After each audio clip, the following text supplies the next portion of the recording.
Shazam! Oh, jeez. Yeah! I guess we're reviewing Shazam today. Welcome to Watching Sundays! Let's go.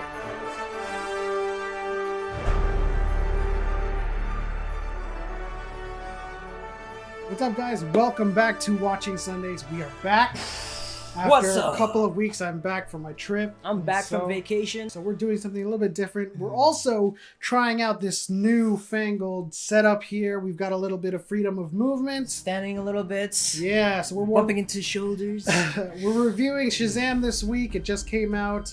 What do you think so far? Yeah, I thought it was a very, very fun movie. I think you could take Yes. all your kids, if you have kids, you could take the family to have a very good Surprisingly, time. right? Aside from it being a very good movie to go to, I just thought that it was kind of like, do we really need Shazam? Like when I first saw the trailers and I first saw or found out that it was coming out into the movies, like, do we really need to have this superhero movie? Like, no one really knows about. I'm not a very, very big DC Universe fan, Right. So maybe that's why. Maybe I'm in the minority or in the majority. So I mean, when I know. was asking you to go see it and asking you to do this video, you were a little bit hesitant. You were like, Mhm. I don't know if I want to see Shazam, Mhm. but and so you were initial, going into this movie, you kind of didn't have very high expectations.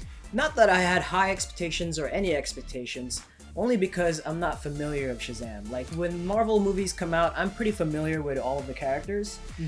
They're fairly iconic, even if you've never seen them in the big screen before. But for DC Universe, it's mostly Batman, Wonder Woman, even more or less Aquaman. You've heard of the Flash because he's had a few miniseries or television showings. Yeah.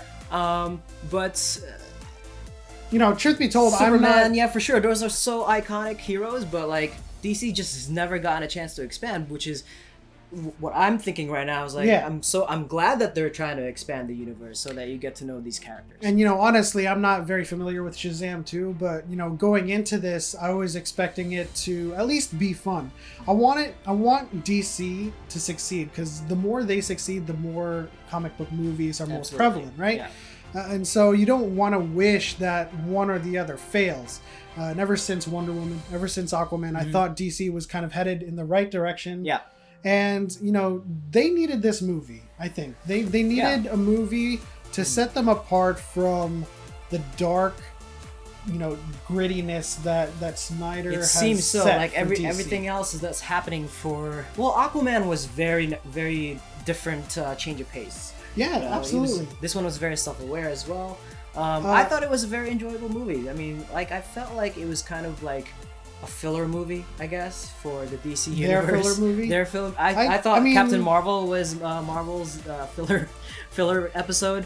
That's but- another video. I know, but for this one, like I just felt like the graphics and like their fake bodysuits kind of bothered me all the way throughout the movie. Like, why couldn't they just be like a little bit more natural? I think they did it in a way so that it was a little bit more comical, which is fine. And I kind of attribute this movie to more of like a Jingle All the Way, Meteor Man type of comedy, humor, superhero still movie.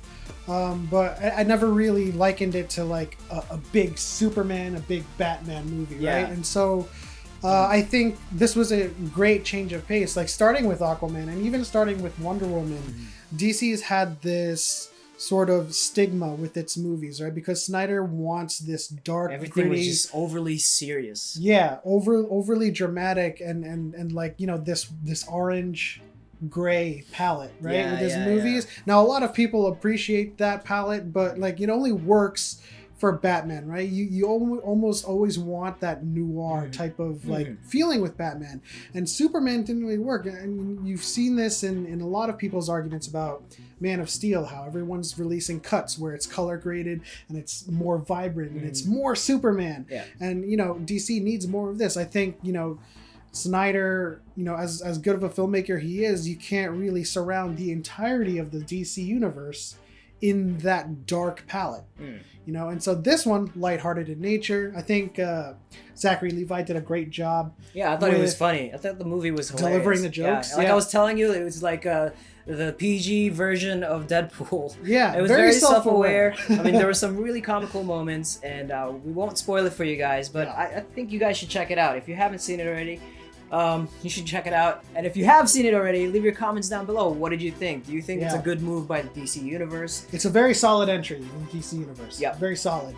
Not like super great, but you know what? You enjoy it. You have fun. You can bring your kids to it. Yeah. And you laugh a couple of times, you know? Let's go to the Sunday meter. Oh no! Super cool! Super cool! You know what? I went into this kind of like, I wanted to succeed, but I didn't really have high expectations. Obviously, you were like, I don't think I want to see this movie. Yeah. I'm glad it's a good Sunday afternoon. You know, you get your nachos, you sit down and laugh a couple of times, and you appreciate it. Nachos are very important.